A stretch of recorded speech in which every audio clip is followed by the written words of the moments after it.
IDTV మన ఉనికి మన వాణి. నమస్తే. నగరంలోని స్కూలు అలాగే క్యాబ్ డ్రైవర్లు, ప్రైవేటు వాహనాల డ్రైవర్లందరికీ ఒక బోర్డు ఏర్పాటు చేయాలనే సంకల్పంతో ఏఐటియుసి తరపున ఒక కమిటీ ఏర్పాటు చేసి దానికి సంబంధించినటువంటి 7 సభ్యులతో కూడిన కమిటీని ఏర్పాటు చేశారు. డ్రైవర్లకు ముఖ్యంగా నగరంలో ప్రైవేటు వాహనాలు, స్కూల్స్, క్యాబ్స్ అలాగే ఇతర ప్రైవేటు వాహనాలు నడిపే డ్రైవర్లకు సంబంధించి ఎటువంటి సంక్షేమ బోర్డు లేదని, వారిని పట్టించుకునే వారే లేరంటూ కూడా వారికి సంబంధించినటువంటి అన్ని కార్యకలాపాలు కూడా ఈ బోర్డు ద్వారా నిర్వహించే విధంగా ఏఐటియుసి కార్యరూపణ చేపడుతుందంటూ కూడా తెలిపారు. ఈరోజు ట్రాన్స్పోర్ట్ రంగానికి సంబంధించి మరియు ముఖ్యంగా స్కూల్స్ అండ్ క్యాబ్ డ్రైవర్లు ఎవరైతే ఉన్నారో వారికి సంబంధించిన జనరల్ బాడీ సమావేశం జీడిబట్ల పారిశ్రామిక వాడలో ఈ సమావేశానికి ప్రవీణ్ అధ్యక్షత వహించగా ముఖ్య అతిథులుగా ఏఐటియుసి రాష్ట్ర అధ్యక్షులు కామ్రేడ్ యూసఫ్, సిపిఐ మేడ్చల్ జిల్లా కార్యదర్శి ఉమా మహేషులు ఈ సమావేశానికి హాజరయ్యారు. 1920 నుంచి ఏఐటియుసి స్థాపించబడిందంటూ ఆనాటి నుంచి నేటి వరకు కూడా కార్మికుల పక్షాన, కార్మికుల హక్కుల సాధనకై నిరంతరం పోరాడే ఏకైక సంఘం ఏఐటియుసి. అందులో భాగంగానే నేడు నగరంలో ప్రైవేట్ డ్రైవర్లు ఎవరైతే ఉన్నారో, క్యాబ్ కానివ్వండి, స్కూల్స్, ట్రాన్స్పోర్ట్స్ కానివ్వండి, ప్రైవేటు వాహనాలు నడిపే క్యాబ్ డ్రైవర్లందరికీ కూడా ముఖ్యంగా ఇటువంటి వారికి వారి జీవితం పట్ల, వారికి కల్పించే సౌకర్యాల పట్ల నిరంతరం అండగా ఉంటామంటూ తెలిపారన్నమాట. ఇలా పనిచేస్తున్నటువంటి చాలామంది అసంఘటిత కార్మికులు రోడ్డు మీద ఎంతో నిరాశ్రయం లేక వారి జీవనోపాధి మీదే ఆధారపడి జీవించాల్సి ఉంటుంది.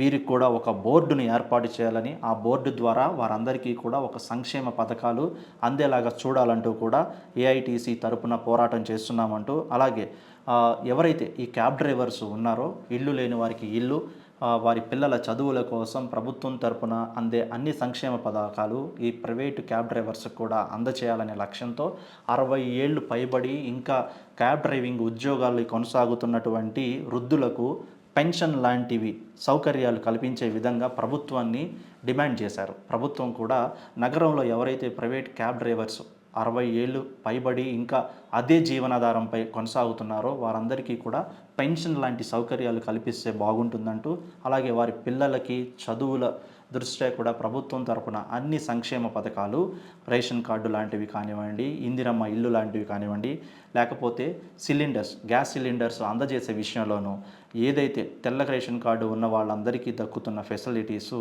ఈ క్యాబ్ డ్రైవర్స్కి కూడా అందజేయాలంటూ కూడా అదే లక్ష్యంతో ఏఐటిసియు పనిచేస్తుందంటూ కూడా తెలిపారు. కనీస వేతనం క్యాబ్ డ్రైవర్స్కి 36,000 రూపాయలు ఉండేలాగా కూడా చూడాలంటూ వారు ప్రభుత్వాన్ని విజ్ఞప్తి చేశారు. ఈ సందర్భంగా యూనియన్ నూతన కమిటీ ఎన్నుకోగా అధ్యక్షుడిగా ప్రవీణ్, అలాగే శ్రీనివాస్ చారి, ఉపాధ్యక్షులుగా మేకల శ్రీనివాస్, కార్యదర్శిగా మురళి, సహాయ కార్యదర్శిగా పెంటారెడ్డి, కోశాధికారిగా గోవర్ధన్, ఆర్గనైజింగ్ సెక్రటరీగా శ్రీనివాసరావు, ఇలా తదితరులు 7 సభ్యులతో కూడినటువంటి ఒక కమిటీ బోర్డుని ఏర్పాటు చేశారు. ఈ కమిటీ బోర్డు ద్వారా ప్రైవేట్ క్యాబ్ డ్రైవర్స్ అందరికీ కూడా ప్రభుత్వంతో మాట్లాడి విజ్ఞప్తి చేసి వారందరికీ కూడా ప్రజలకు అందే అన్ని సంక్షేమ పథకాలు కూడా వీరికి కూడా అందేలాగా, వారి పిల్లల చదువులకు కానివ్వండి, వారి ఆరోగ్యానికి సంబంధించి, లేకపోతే ఇల్లు లేని వారికి ఇల్లు, ఉపాధి లేని వారికి ఉపాధి, 60 ఏళ్ళు పైబడిన వారికి పెన్షన్ లాంటివి అన్ని గవర్నమెంట్ తరపున ఏ సౌకర్యాలైతే అందజేయాలో వాటన్నిటి పట్ల కూడా చిత్తశుద్ధితో పనిచేసి వారికి అన్నీ అందేలాగా చూస్తామంటూ కూడా ఈ కార్యక్రమంలో తెలియజేయడం జరిగింది. ఈ కార్యక్రమంలో ఏఐటిసియు జిల్లా అధ్యక్షులు స్వామి, శ్రీనివాస్, అలాగే మండల అధ్యక్షులు హరినాథరావు, నాయకులు దుర్గయ్య తదితరుల నాయకులు పాల్గొని కార్మికుల కష్టసుఖాలు, ముఖ్యంగా క్యాబ్ డ్రైవర్ల విషయంలో జరగవలసినటువంటి కార్యాచరణను ముందుకు తీసుకెళ్లే విధంగా చేపడతామంటూ కూడా త్వరలోనే ప్రైవేట్ క్యాబ్ డ్రైవర్స్ అందరికీ కూడా ఒక శుభవార్త వస్తుంది అని తెలియజేశారు.